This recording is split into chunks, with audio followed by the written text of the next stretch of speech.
14 जून 2020 के मनहूस दिन सुशांत सिंह राजपूत की मौत की खबर हमें मिली थी। हालांकि एसएसआर की हत्या 13 जून को ही हो गई थी, जैसा कि हम शुरुआत से कहते आए हैं, लेकिन मीडिया में ये खबर 14 जून को आई। एसएसआर एक ऐसा बंदा था, इतना मेहनती बंदा था कि आने वाले समय में वो एक बहुत बड़ा सुपरस्टार बनता, और वो टैलेंट उसके अंदर था। लेकिन बहुत सारी चीजें हुई और धीरे धीरे इंडस्ट्री में बड़े नाम उसके दुश्मन बनते चले गए और बड़े बड़े बैनर्स ने साइलेंटली उसको बैन करना शुरू कर दिया। साजिश रची गई। बैन होने के बावजूद उसने छिछोरे जैसी सुपरहिट मूवी दी, जबकि छिछोरे को भी डिस्ट्रीब्यूटर्स की तरफ से फ्लॉप कराने की पूरी कोशिश की गई थी। एक तरफ उसके करियर को दबाया जा रहा था, तो दूसरी तरफ उसे ड्रग्स और खतरनाक दवाइयां दी जा रही थी ताकि वो दिमागी तौर से भी स्टेबल न रह पाए। उसे न सिर्फ ड्रग्स दिया जा रहा था, बल्कि उसकी छोटी छोटी वीडियो क्लिप्स भी बनाई जा रही थीं, ताकि वक्त आने पर उन्हें सबूत की तरह दुनिया के सामने दिखाया जा सके। और ऐसी वीडियो क्लिप्स समय समय पर बाहर आई भी थीं, जिससे लोगों को ये यकीन दिलाया जा सके कि सुशांत बीमार था, यानी वो दिमागी रूप से दवाइयां खा रहा था। सुशांत के आसपास पूरा जाल बिछा दिया था। हो सकता है बॉलीवुड माफिया उसे सिर्फ पागल करना चाहता हो, या उसे इंडस्ट्री से बाहर करना चाहता हो, या ये भी हो सकता है कि उसे कुछ दिन के बाद मारने का प्लान हो। लेकिन 14 जून 2020 को उसकी जो हत्या की गई वो अचानक से की गई प्लानिंग थी, और इस सडन प्लानिंग के पीछे की असली वजह थी दिशा सालियान। कौन क्या बता रहा है हमें नहीं पता दोस्तों, कौन किस तरह की खबरें बता रहा है और क्यों बता रहा है ये भी वही जानते होंगे, लेकिन हमें पूरा विश्वास है कि सुशांत की हत्या और दिशा की हत्या इंटरकनेक्टेड है। कोई कुछ भी कहे कि दिशा ने एसएसआर के पास काम करना बंद कर दिया था, लेकिन फिर भी ये दोनों केस एक दूसरे से जुड़े हुए हैं। इस केस में बहुत बड़े बड़े लोग शामिल थे, और यही वजह थी कि पुलिस पहले दिन से ही इस केस को आत्महत्या साबित करने पर तुल गई थी। 2 महीने बाद जब सीबीआई को केस दिया गया, तब तक सारे सबूत मिटा दिए गए थे, और सीबीआई को केस से जुड़ी फाइल्स भी आसानी से नहीं दी गई थीं। उसमें कितना ड्रामा हुआ था ये आप सबको पता ही है। सोशल मीडिया पर जब एसएसआर के फैंस ने आतंक मचाना शुरू किया, तो देश की ज्यादातर पॉलिटिकल पार्टीज एक्टिव हो गईं। शिवसेना, कांग्रेस, एनसीपी जहां डिफेंसिव मोड में आ गई थी, तो बीजेपी और नीतीश कुमार की पार्टी फायदा उठाने के फुल मूड में थी। बिहार के सीएम नीतीश कुमार अचानक से उस केस में एक्टिव हो गए थे। बिहार चुनाव के दौरान उन्होंने सीबीआई जांच के लिए एक चिट्ठी लिख दी। बीजेपी ने भी मौके को भुनाया और सीबीआई जांच बिठा दी। केस एकदम से गर्म हो गया था, क्योंकि सीबीआई जांच आते ही महाराष्ट्र सरकार और उसके साथी कांग्रेस एकदम से बिलबिला उठी थी। जनता के मूड को बीजेपी ने भुनाया, क्योंकि उस समय बिहार में चुनाव थे और उस समय चुनाव का उन लोगों को फायदा भी हुआ। बीजेपी और नीतीश कुमार की पार्टी ने शानदार तो नहीं, लेकिन जीत हासिल की। लेकिन अब आप खुद सोचिए कि बिहार चुनाव के बाद क्या कभी बिहार के सीएम नीतीश कुमार ने या बीजेपी के किसी भी बड़े नेता ने एसएसआर केस पर कुछ बोला? महाराष्ट्र बीजेपी के नेताओं को छोड़ दो, वो वहां पर विपक्ष में है, तो वो वहां पर कुछ न कुछ बोलेंगे ही। बीजेपी महाराष्ट्र के नेता भी खूब उछल रहे थे, लेकिन अचानक से महाराष्ट्र के 2 बड़े नेताओं की मीटिंग होती है, और महाराष्ट्र बीजेपी के जो नेता उस समय थोड़ा बहुत बोल रहे थे, वो भी अचानक से बंद हो गए। वैसे वो मीटिंग किन नेताओं के बीच में हुई थी ये आप लोगों को अच्छे से याद होगा, और नहीं याद तो हम बताते हैं। देवेंद्र फडणवीस और संजय राउत, वो एक जादुई मीटिंग थी दोस्तों। उस मुलाकात के बाद सुशांत केस पर राजनीति ऑलमोस्ट बंद हो गई थी।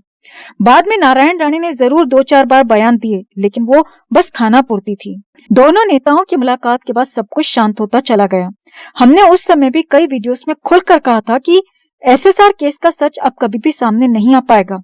उससे पहले सीबीआई के समय भी बोला था कि सीबीआई में एलियंस काम नहीं करते, वहां पर भी इंसान होते हैं, वो भी डरते हैं, उनकी फैमिली होती है।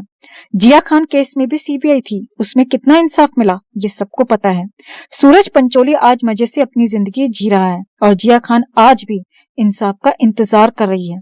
लेकिन देश की भोली भाली जनता का मानना था कि तब कांग्रेस थी, इसीलिए सीबीआई बिक गई थी। आज की डेट में मोदी राज है, और अब सिस्टम पहले के जैसा नहीं है। लेकिन हमने तब भी बोला था कि कुछ नहीं होने वाला। तब गालियां मिलती थी क्योंकि हम मोदी के अगेंस्ट बात कर रहे थे, क्योंकि लोग सच को स्वीकार करना नहीं चाहते थे। लेकिन इस महीने की 14 जून 2022 को सुशांत की हत्या को 2 साल बीत चुके हैं दोस्तों। कुछ दिन पहले सीबीआई को अपडेट देने को कहा, तो उसने क्लियरली मना कर दिया कि जांच चल रही है और वो ऐसे बीच में केस के बारे में बात नहीं कर सकती। अभी 2 महीने पहले आरटीआई लगाई, तो भी सीबीआई ने केस के बारे में बताने से साफ साफ मना कर दिया। केस को बीरबल की खिचड़ी की तरह लंबा खींचने की आदत बहुत पुरानी है। दिव्या भारती की मौत की जांच 4 से 5 साल चली, और चुपके से क्लोजर रिपोर्ट लगाकर केस को बंद कर दिया गया। जिया खान के केस की जांच भी 4-5 साल चली और सूरज पंचोली जैसे मासूम को बचाने के बाद ही केस को बंद कर दिया गया। इसके बाद दिशा सालियान केस और उसके बाद सुशांत। दिशा का केस तो अब कहीं गिनती में भी नहीं है दोस्तों। सुशांत के केस में सीबीआई इंसाफ तो नहीं देने वाली, न आज न कल।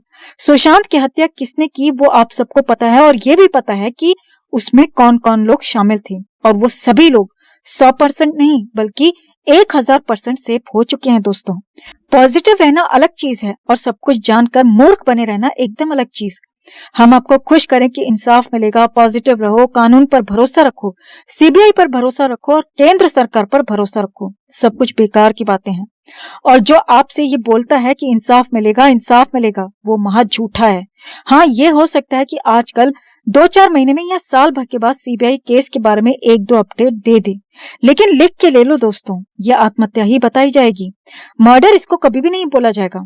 यार, इतने सारे केस आप लोगों के सामने आ चुके हैं, आप कानून की हिस्ट्री उठाकर देख लो, इतने सारे एग्जाम्पल्स हैं। खुद सलमान खान वाला केस बहुत पुराना केस नहीं है। काले हिरन वाले केस में वो किस तरह से आराम से बरी हो गया, वो भी बस एक बार पतंग उड़ा के। और कुछ लोगों को लगता है कि साहब इंसाफ दिलाएंगे। इंसाफ करना हो तो 2 साल तक राजनीतिक रोटियां नहीं सेकी जाती। इंसाफ करना हो तो तुरंत फैसले होते हैं। आप लोगों ने देखा होगा कि अभी गाड़ी में आग लगी थी, दंगे हुए थे और अगले दिन बुलडोजर लेकर घर तोड़ दिए गए। मतलब ये लोग अगर फैसला करना चाहें तो फैसले इनके हाथ में होते हैं। 2 साल बाद, 4 साल बाद कोई फैसला नहीं होता दोस्तों। हमारे देश में संविधान सबसे बड़ा है, कोई इसका अपमान नहीं कर सकता।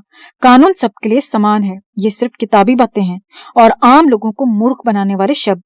कानून यहाँ अमीर और पावरफुल लोगों की जेब में रखा होता है। यहाँ फैसला तभी होगा जब टुकड़ा डाला जाएगा। बिना टुकड़े के सिर्फ तारीखें मिलेंगी और कुछ नहीं।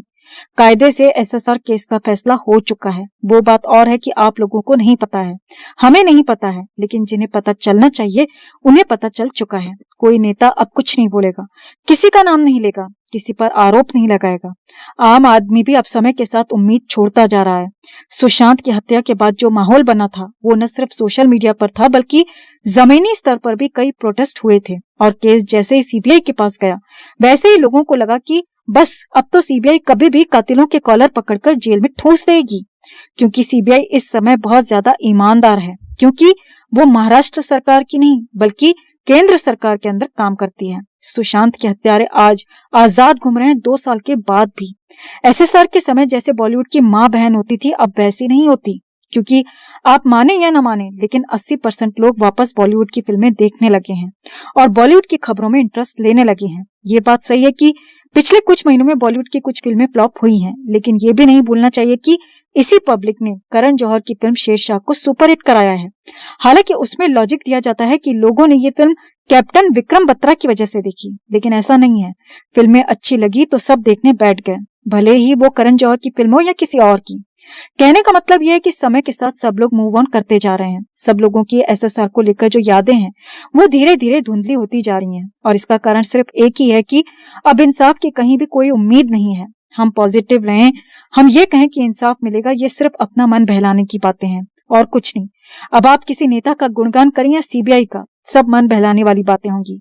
सीबीआई से या सरकार से तो कोई उम्मीद नहीं, लेकिन एसएसआर के जो फैंस तब इतने जोश में थे अब वो भी ठंडे पड़ते जा रहे हैं और वापस उसी गटरवुड की तरफ रुख कर रहे हैं, जिसे देखकर बहुत दुख होता है। हम अपनी तरफ से और नहीं तो इतना तो कर ही सकते हैं कि इस गटरवुड को, जिसने सुशांत जैसे टैलेंटेड एक्टर को बैन किया, उसे आगे नहीं बढ़ने दिया, उसके साथ अन्याय किया, उस गटरवुड को, उन नेपो किड्स को हमेशा के लिए बाइकआउट कर उनकी दुकान बंद करा दें। ऐसा करने से सुशांत को इंसाफ नहीं मिलेगा, पर हाँ, उसकी आत्मा को कुछ सुकून जरूर पहुंचेगा। अंत में सिर्फ इतना ही कहेंगे कि हम अब भी उम्मीद करते हैं कि देश के गरीब और मजदूर लोगों को इंसाफ मिले, वो भी समय पर। ऐसा समय देश में आए, ऐसी कामना करते हैं। देर से मिला इंसाफ इंसाफ नहीं होता। हमने जो कुछ भी कहा, अगर आप भी हमारी बातों से सहमत हैं तो वीडियो को लाइक और शेयर कर अपना प्यार और सपोर्ट जरूर दिखाएं। कमेंट में अपनी बात भी जरूर रखें। चैनल को सब्सक्राइब कर चैनल के साथ जुड़कर हमारी आवाज बने।